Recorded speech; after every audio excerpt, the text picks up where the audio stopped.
Glenn Warner, GorillaMaker.com. You've successfully taken your printer out of the box and you want to obviously use it. You've got to do a couple checkouts first. So you've already taken the tie wraps off these belts, which would have been red, or the foam packing, whichever way it came. The next thing you want to do is to make sure this freely moves back and forth, this gantry. This is the Y direction. You want to make sure it smoothly moves as you hear it now. This being the X direction, we want to make sure we can easily push it back and forth. If these don't move properly, please call for assistance.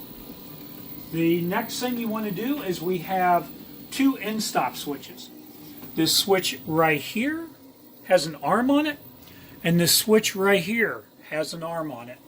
If you're missing an arm on either one of these two switches, please call for assistance.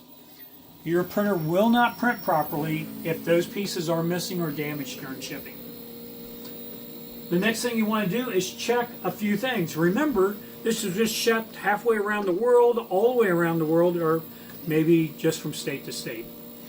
You want to make sure that this motor and this motor are tight. If you can scoot this around freely, don't try to break it, but if you can put your hand here and this moves, which this one does not, if it did move either one of these, you'd want to take the supplied Allen wrenches that come with your toolbox, turn this over,